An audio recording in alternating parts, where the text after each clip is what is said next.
आखिरकार ईवीएम का विवाद अब थम गया। सुप्रीम कोर्ट ने आज ईवीएम पर सुनाए अपने फैसले में क्या क्या बातें कही। 10 बड़ी बातें जानेंगे दोस्तों सुप्रीम कोर्ट ने सभी राजनीतिक पार्टियों के लिए जो आदेश जारी किया। आपको पता होगा अभी कुछ दिनों से ईवीएम के 100% वीवीपैट की पर्चियों से मिलान वाली याचिकाएं जो सुप्रीम कोर्ट में लगी हुई थी, उन पर आज सुप्रीम कोर्ट की तरफ से बहुत बड़ा फैसला सुनाया गया। सुप्रीम कोर्ट ने कहा कि आंख मूंद कर संदेह करना गलत है। पहले तो नसीहत दी विपक्षी राजनीतिक पार्टियों को और फिर कुछ बड़े निर्देश जारी किए। एक एक पॉइंट वाइज बताऊंगा आपको। 10 बड़े पॉइंट जानेंगे कि सुप्रीम कोर्ट ने वीवीपैट पर आज अपने अहम फैसले में क्या क्या बातें कही। और हुआ कुछ यूं दोस्तों की ईवीएम पर सुप्रीम कोर्ट का फैसला आते ही विपक्ष पर भी भड़क पड़े पीएम नरेंद्र मोदी। उन्होंने क्या क्या कहा देखिए। वो बोले कि मतपेटियां लूटने वालों को करारा जवाब मिला है। ईवीएम वीवीपैट मामले पर सुप्रीम कोर्ट के फैसले के बाद पीएम मोदी ने विपक्ष को लेकर कटाक्ष किया। सुप्रीम कोर्ट ने आज अपने फैसले में एक अहम बात ये कही दोस्तों कि चुनावी प्रत्याशी के खर्च पर अब मशीनों का वेरिफिकेशन तो हो पाएगा, लेकिन इसके लिए कुछ कंडीशन होगी, कुछ नियम और शर्तें होंगी। ईवीएम में छेड़छाड़ अगर वाकई में पाई जाती है तो प्रत्याशी को उसके खर्च का वेरिफिकेशन खर्च का पैसा भी वापस लौटा दिया जाएगा। ये बहुत ही बड़ा ऐतिहासिक फैसला है भारत के लोकतंत्र में चुनाव को लेकर आज सुप्रीम कोर्ट की तरफ से जो सुनाया गया। इस फैसले के बाद सुप्रीम कोर्ट के वरिष्ठ वकील प्रशांत भूषण भी बोले कि सुप्रीम कोर्ट ने हमारी सभी मांगे खारिज कर दी है। प्रशांत भूषण को भी ईवीएम मामले पर सुप्रीम कोर्ट ने बड़ा झटका दिया। सुप्रीम कोर्ट ने कहा कि हम आपकी सोच नहीं बदल सकते हैं। देश के सर्वोच्च न्यायालय ने कहा कि संदेह के आधार पर ईवीएम पर कोई फैसला या कोई आदेश नहीं दिया जा सकता है, क्योंकि ईवीएम भारत के लोकतंत्र का एक अहम हिस्सा है। हालांकि दोस्तों सुप्रीम कोर्ट के अब आज के फैसले के बाद अब वोटिंग तो ईवीएम से ही होगी और यहाँ तक कि सुप्रीम कोर्ट ने वीवीपैट की सभी पर्चियों के मिलान की मांग वाली याचिका को भी खारिज कर दिया। यानी ना तो ईवीएम से बैलेट पेपर पर आएगा देश, क्योंकि कुछ मांग वाली याचिकाओं में बैलेट पेपर से चुनाव कराने की मांग भी की गई थी, उसको भी खारिज कर दिया, और ना ही ईवीएम की वीवीपैट से 100% पर्चियों का मिलान होगा।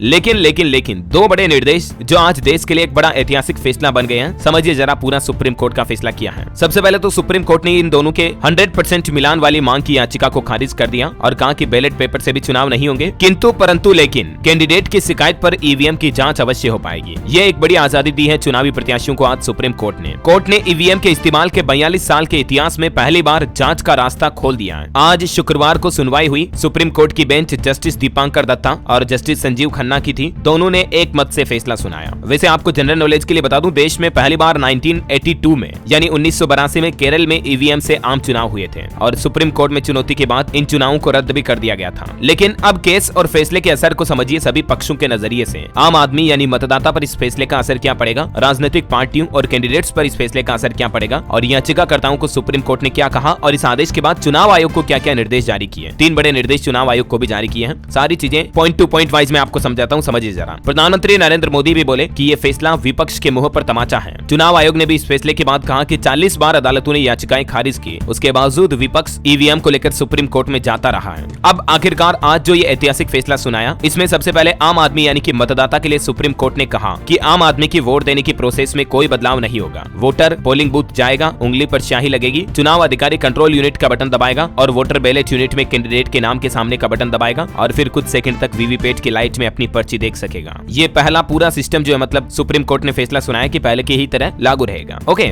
अब समझिए राजनीतिक पार्टियां जैसे कि भारतीय जनता पार्टी, बीजेपी, कांग्रेस, आम आदमी पार्टी, सपा, बसपा, इन पर क्या असर पड़ने वाला है और इनके कैंडिडेट्स पर क्या असर पड़ेगा। आज सुप्रीम कोर्ट के फैसले के बाद राजनीतिक पार्टियों और कैंडिडेट्स के लिए एक नया रास्ता खुल गया है और वो रास्ता ये है कि अब वे चाहेंगे अगर तो ईवीएम की जांच करवा सकेंगे, लेकिन इसमें कुछ नियम और शर्तें होंगी। देखिए क्या नियम है, शर्तें हैं। दूसरे या तीसरे नंबर पर आने वाले किसी कैंडिडेट को अगर शक है कि चुनावी में कुछ गड़बड़ घोटाला हुआ, ईवीएम में गड़बड़ी हुई, तो वो रिजल्ट घोषित होने के 7 दिन के अंदर अंदर शिकायत कर सकता है। यानी ये सिस्टम ठीक वैसे ही होगा जब आप कोई परीक्षा देने जाते हो, कॉम्पिटिटिव एग्जाम देने जाते हो, कॉपियों की रीचेकिंग करवाते हो ना, वैसे ही। दूसरा पॉइंट समझिए, शिकायत के बाद ईवीएम बनाने वाली कंपनी के इंजीनियर्स इस घोटाले की जांच करेंगे और किसी भी लोकसभा क्षेत्र में शामिल विधानसभा क्षेत्रवार की टोटल ईवीएम में से 5% मशीनों की जांच हो सकेगी और इन 5% ईवीएम को शिकायत करने वाला प्रत्याशी या उसका प्रतिनिधि खुद चुनेगा। अब ये जो जांच का खर्च होगा पूरा कैंडिडेट को ही उठाना पड़ेगा। चुनाव आयोग ने भी बताया कि जांच की समय सीमा और खर्च को लेकर जल्द ही जानकारी शेयर कर दी जाएगी, लेकिन अगर जांच के बाद ये साबित होता है कि ईवीएम से वाकई में छेड़छाड़ की गई है तो फिर शिकायत करने वाले कैंडिडेट को जांच का पूरा खर्च वापस लौटा दिया जाएगा, क्योंकि उसने कहा था कि गड़बड़ी है और सच में गड़बड़ी निकली तब तो उसका खर्चा उसको जेब से नहीं देना पड़ेगा, खर्चा सरकार वापस दे देगी, लेकिन अगर गड़बड़ी नहीं निकली तो खर्चा उसको भुगतना पड़ेगा।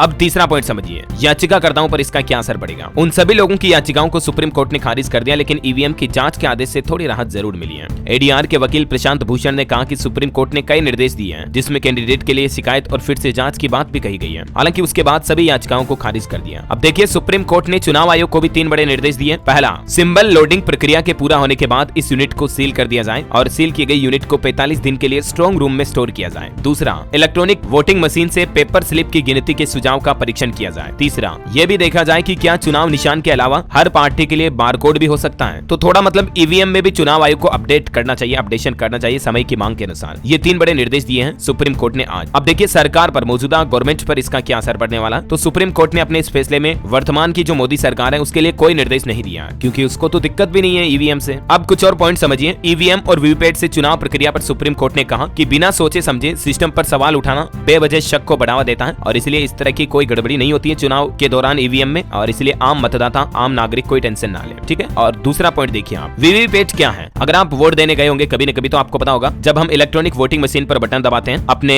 चुने जाने वाले प्रत्याशी के सामने वाला बटन दबाते हैं ना, तो वहां पर पास में एक लाल लाइट जल जाती है और तब पास पड़ी वीवीपैट मशीन में एक पर्ची प्रिंट होती है जो ये वेरीफाई करते हैं कि आपके द्वारा चुने गए प्रत्याशी को ही आपका वोट गया है, और उस पर्ची में उसका सिंबल होता है, नाम लिखा होता है पार्टी का, राइट। तो अब ये एक तरह की वोट वेरिफिकेशन सिस्टम है जिससे पता चलता है कि आपका वोट सही गया। टोटल 2 हिस्से होते हैं। और अभी सुप्रीम कोर्ट में भी मैटर इसी बात को लेकर लगाया गया था, याचिका मतलब कि ईवीएम की जो डिजिटल वोटिंग की काउंटिंग होती है उसको इस पर्ची के बॉक्स से मिलान किया जाए, वीवीपैट से मतलब। लेकिन इन सभी याचिकाओं को आज सुप्रीम कोर्ट ने खारिज कर दिया। और सुप्रीम कोर्ट के फैसले के बाद देखिए प्रशांत भूषण, मनिंदर सिंह, जस्टिस संजीव खन्ना और मनिंदर सिंह का क्या क्या कहना है, ये कुछ बयान आप देख सकते हैं। तो आखिरकार आज सुप्रीम कोर्ट के फैसले के बाद ईवीएम पर सवाल उठाने वाले विपक्षी राजनीतिक दलों को तो बड़ा झटका लगा है याचिकाओं को खारिज करने में। अब ईवीएम को सुप्रीम कोर्ट से क्लीन चिट मिल चुकी है। बैलेट पेपर से मतलब वापस पुराने तौर तरीकों से चुनाव नहीं होंगे, इलेक्ट्रॉनिक वोटिंग मशीन ईवीएम ही लागू रहेगी। सभी याचिकाएं खारिज हुई। कुछ छूट दी गई है प्रत्याशियों को जांच कराने की, जिसके डिटेल मैंने आपको कंप्लीटली बता दी है। अब देखिए सुप्रीम कोर्ट के इस फैसले के बाद कुछ राजनीतिक बयान देखिए। प्रधानमंत्री नरेंद्र मोदी ने विपक्ष पर तंज कसते हुए कहा कि बैलेट पेपर लूट लूट कर करते रहे राज, अब ईवीएम को कर रहे हैं बदनाम। सुप्रीम कोर्ट के फैसले के बाद पहली बार प्रतिक्रिया दी पीएम मोदी ने। इसके साथ ही उन्होंने राजद और INDIA में शामिल पार्टियों के नेताओं पर जनता को गुमराह करने का आरोप भी लगाया। उन्होंने कहा कि बैलेट पेपर लूटने के सारे सपने चूर चूर हो गए हैं। हाल ही में सुप्रीम कोर्ट ने भी ये बयान दिया था कि हम इलेक्शन को कंट्रोल नहीं कर सकते हैं। चुनाव आयोग ने संदेह भी दूर किया। ईवीएम मामले में सुप्रीम कोर्ट ने ये भी 2 टूक दी थी, बयान दिए थे। आज आखिरकार सुप्रीम कोर्ट ने कहा कि वीवीपैट मुद्दे पर हमेशा के लिए विराम लग जाना चाहिए, क्योंकि कई सालों से जब भी कोई विपक्ष में पार्टी होती तो ये सवाल उठाती ही है कि ईवीएम में गड़बड़ियां हो रही है वगैरह वगैरह। तो आज आखिरकार इस पर फाइनल विराम, फुल स्टॉप लग गया, अंतिम विराम लग गया। हो सकता है अब सुप्रीम कोर्ट में इस तरह की याचिकाओं को सुनवाई से पहले ही खारिज कर दिया जाए। हालांकि इस बार के लोकसभा इलेक्शन में पीएम मोदी और राहुल गांधी दोनों ही एक दूसरे के भाषण में पक्ष विपक्ष पर काफी गंभीर आरोप लगा रहे हैं। अब इसको लेकर भी चुनाव आयोग ने दोनों राजनीतिक पार्टियों को नोटिस भेजा और जवाब भी मांगा है। आज सुप्रीम कोर्ट के फैसले के बाद राहुल गांधी ने भी प्रतिक्रिया दी और कहा कि आजकल मोदी घबराए हुए हैं, कुछ दिनों में स्टेज पर उनके आंसू निकल आएंगे। उन्होंने 10 साल गरीबों का पैसा छीना। हालांकि उन्होंने अपने चुनावी राजनीतिक भाषणों के दौरान सुप्रीम कोर्ट के किसी फैसले का डायरेक्टली जिक्र नहीं किया, क्योंकि